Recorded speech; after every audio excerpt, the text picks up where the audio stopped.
Eu cumprimento a todos com a paz do Senhor. Amém. Eu quero aproveitar que os irmãos estão assim como estão sobre os pés, te convidar a abrir a sua Bíblia.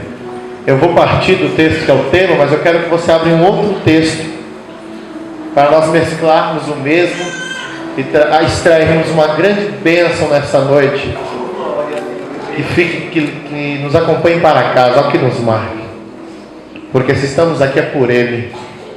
Aleluia. É pelo seu amor, é pela sua misericórdia, pela sua bondade, pela sua graça. Evangelho segundo o apóstolo João, capítulo de número 14, versículo de número 2.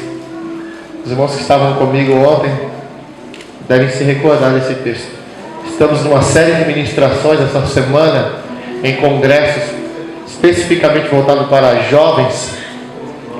E vamos sair daqui para outro trabalho também, no qual nós vamos estar adorando ao Senhor. E alguns estavam conosco lá, o nosso amigo, tem alguns irmãos que estão me acompanhando também. Evangelho segundo o apóstolo João, capítulo de número 14, versículo de número 2. Enquanto você procura, eu quero louvar a Deus pela vida do pastor Mário. Primeira vez que estive aqui, a igreja ainda era lá embaixo. E para mim foi especial, porque eu saí daqui tremendamente impactado pela presença de Deus. Isso é o padrão de Deus, irmão. Ninguém encontra com Deus e sai do mesmo jeito. Se você encontrou Deus e saiu do mesmo jeito, você não encontrou Deus, encontrou outra pessoa, se confundiu. Quando você encontra Deus, alguma coisa acontece. Eu quero louvar a Deus por todos os ministérios aqui representados.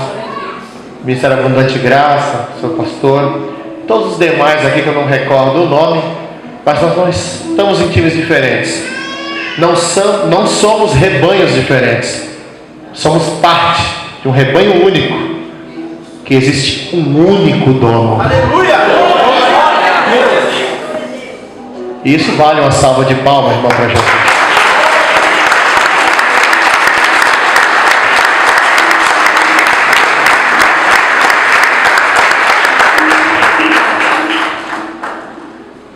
Existem, infelizmente, em muitos lugares, e já estou pregando, uma grande barreira que impede, às vezes, até de nós desenvolvermos um crescimento por meio do relacionamento, que é a distinção de ministério. É um irmão que acha que o tal é diferente do outro. Muito prazer, sou assembleano do Ministério do Madureira.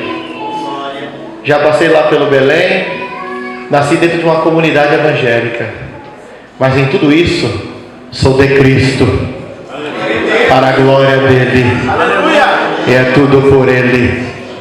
Se estou aqui é pela sua misericórdia. Quem encontrou e pode dizer amém? Amém! Quem não encontrou, diga nunca mais. Todo mundo encontrou. Ficou com medo, irmão, do nunca mais? Respira, relaxa, que nunca mais é bênção também. Só que como todo mundo achou, não preciso falar que nunca mais vai acontecer. João, capítulo 14, versículo de número 2, a parte A somente. Na casa de meu pai há muitas moradas. Dá para repetir comigo?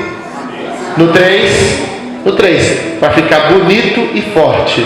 1, 2, 3. Na casa de meu pai. Mais uma vez. Na casa de meu pai há muitas moradas. Poder assentar em nome de Jesus. Nós o amamos porque Ele nos amou primeiro. Talvez esta noite você fique chocado com o que eu vou pregar, porque quando Deus me falou esta palavra, eu também fiquei. E eu tenho algo comigo. Há mensagens que nós colhemos nos livros, estudando, nós aprendemos no seminário, mas as que mais marcaram a minha vida, eu as colhi de joelho. Aleluia! Porque a posição de joelho é uma mensagem. Quando você está de joelho é uma mensagem. E aqui eu não estou querendo ser dogmático, nem querendo estabelecer uma regra, mas eu estou transmitindo uma mensagem simbólica. Quando a moça no gesto faz aquele bailar tão lindo, Cada contorno do seu corpo, no movimento que ela faz, transmite uma mensagem. Se ela consegue ser leve no seu movimento, ela transmite essa leveza na sua mensagem. Já viu alguém fazendo gesto que não está muito acostumado? Dançando, ela é meia dura, ela não consegue demonstrar espontaneidade, mas linda como nós vimos aqui hoje. A moça parece estar flutuando no ar. O seu peso é desrespeitado, porque ela vai fluindo com espontaneidade. Assim é a graça de Deus. Ela flui espontaneamente nos corações que se abrem para o amor de Deus. O texto que nós lemos tem uma aplicação escatológica, mas a minha abordagem nesta noite é paternal, porque a casa é do Pai. A abordagem é complexa e nos remete a pensamentos profundos para a eternidade. Mas esta noite eu te convido para vir mais baixo, para entender como o Pai administra tudo para cuidar da gente. Como um pai se preocupa com tudo, irmão. Como o nosso Pai tem se preocupado em estabelecer e organizar um ambiente propício para você crescer neste amor por meio da sua graça. O Pai é estratégico. O nosso Deus não é um Deus desorganizado. Eu tenho certeza que houve planejamento aqui. Ora, diga que eu fui comunicado que eu estava pregando aqui há um bom tempo já. E me ligaram, entraram em contato, confirmaram se eu vinha. E eu não tenho o hábito de dar minha palavra e não vir. Se eu não fui, duas uma. Jesus voltou, me levou, ou aconteceu alguma catástrofe. Porque eu ainda zelo muito. Aprendi com meu pai. Se deu a palavra, vai. Se chegar aqui só para fazer mímica, sem voz, eu chego, prego um gesto, mas eu venho. E Deus é organizado. Deus é um Deus que se preocupa. Nós estamos nesse texto sentados na mesa da última ceia. Os discípulos estão apreensivos porque estão olhando para Jesus, tentando assimilar 3 anos e meio de revelações bombásticas. Porque você não imagina que só Pedro ficava escandalizado com Jesus quando ele disse que tinha que morrer na cruz do Calvário. João, Levi, todos eles estavam admirados com o nível de revelação que Cristo estava trazendo. Eles não conseguiam assimilar de uma vez, então iam assimilando aos poucos. Eles estão nas últimas horas de Jesus. Ainda naquela semana Jesus vai ser traído, preso, ele vai sofrer e vai chegar à morte e vai ressuscitar no domingo para a tua justificação. E na mesa da ceia, no cenáculo emprestado, Jesus olha para eles e fala: não tenham medo. Jesus não falou isso porque eles estavam sorrindo. Jesus viu neles preocupação. Como você vai dormir muitas vezes preocupado, como muitas vezes as situações te causam medo, te causam temor. Não tem super-homem, não tem pregador. O diabo age num agente muito forte chamado medo. E é o medo que nos impede de crescer, de avançar, de conquistar, de ir além. É o medo. Tem gente que tem medo do passado, tem gente que tem medo do presente, e tem gente que treme perante o futuro. Aí Jesus na mesa, olhando aos seus rostos de cada um deles, ele diz: não tenham medo, porque na casa de meu Pai, Jesus, na casa de meu Pai, Jesus é dele também. Alguém quer pregar comigo aí? Se for do CD, eu quero participação nos lucros do CD. Escuta, ele fala numa linguagem que ele não tinha usado ainda. Ele fala da grande casa de Deus. Ele fala que Deus tem uma casa, irmão. Ei, irmão, esta casa há uma linguagem dupla. O significado escatológico é o céu, e a sua abrangência é a eternidade. Mas há uma outra linha, porque todo o texto bíblico corre numa linha de interpretação de linha dupla, tanto corre para um lado como para o outro. E aqui é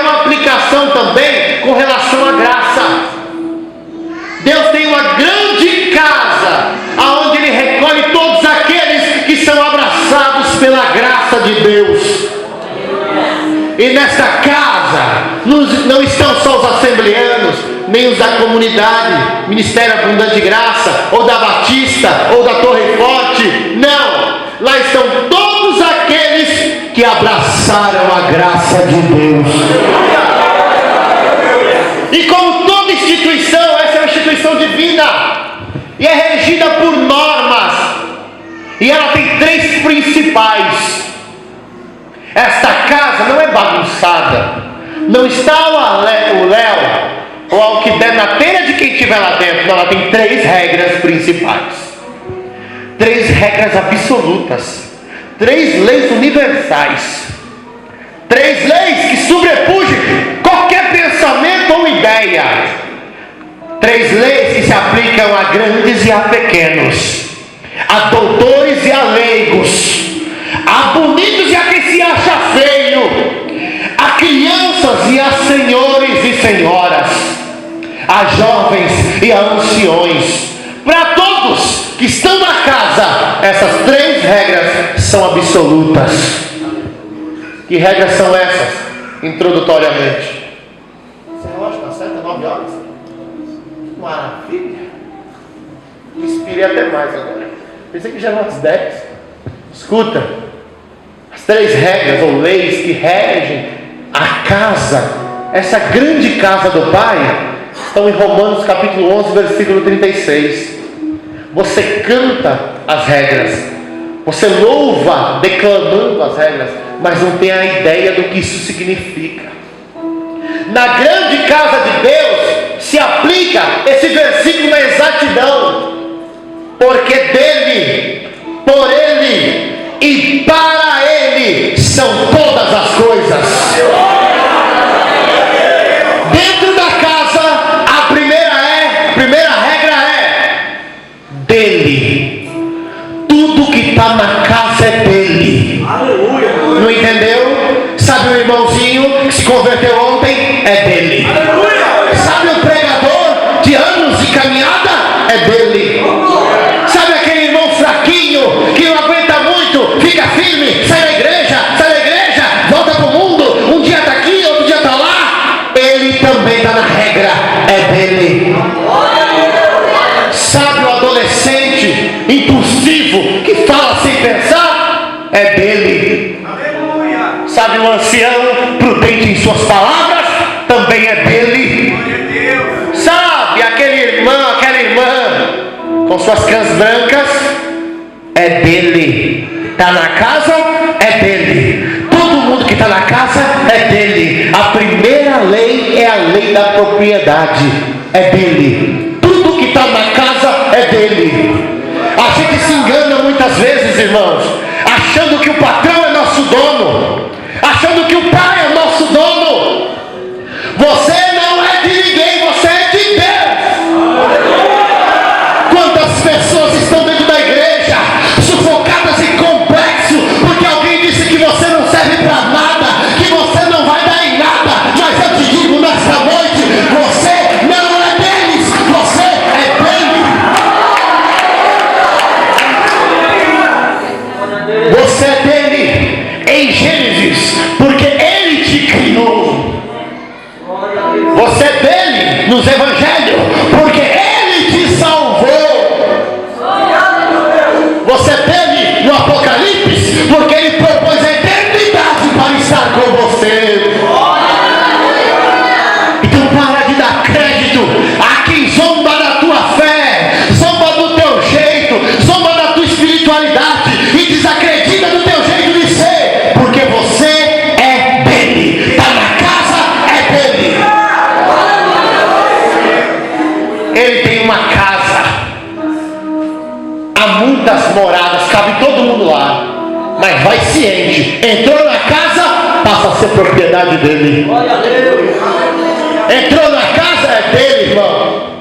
Às vezes o diabo mentiroso chega dizendo que vai fazer acontecer na tua vida, mas antes ele tem que saber que tu tem um dono. Antes ele tem que saber que tu não está largado neste mundo. Você tem um dono, porque dele, é dele. Tudo que está nessa casa de João capítulo 14, versículo 2, é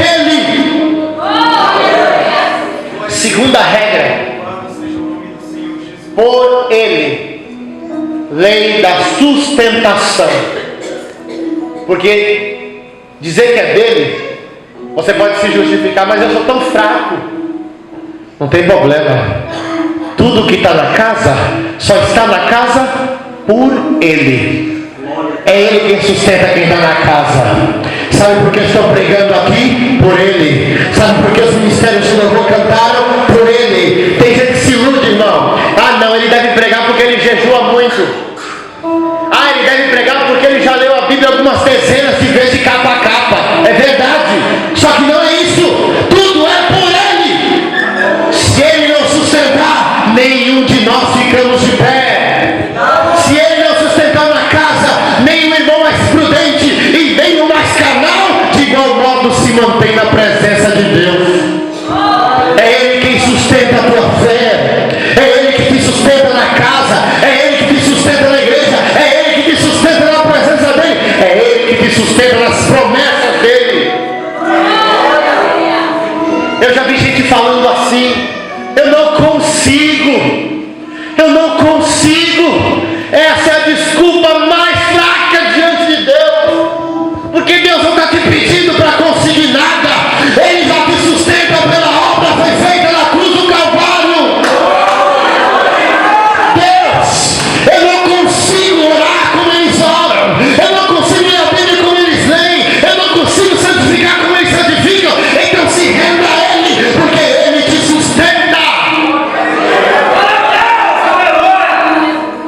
Hoje há um legalismo barato sendo propagado em tudo quanto é canto. Hoje ainda, eu conversava com uma moça que está há 8 anos afastada. Uma moça linda, pregadora, pregava dentro dos treinos. Foi lançada, jogada fora da igreja por causa de um brilho labial. E eu falei para ela: volta. Ela: eu não tenho força. Eu falei: volta sem força. Não é os outros que te sustenta. Não é pastor. E com todo respeito às lideranças aqui presentes, não é. Não é um pregador com seus inúmeros dons. Não é um profeta com a sua inspiração divina. Quem te sustenta é Ele na casa. E em terceiro lugar, isso é só introdutoriamente para a gente entender o que manda dentro da casa. Porque todo lugar tem suas regras. Na empresa tem suas regras de conduta. Dentro da igreja tem. Não dá para você chegar na empresa e fazer o que você quer. Tem regras lá. Nessa casa também tem. Primeira, tudo é dele. Está dentro da casa, é dele. Glória a Deus. Segunda, tudo é sustentado por Ele dentro da casa. Glória a Deus. E terceiro, a lei do propósito. Essa é a grande resposta para uma das perguntas principais da humanidade: para que eu existo?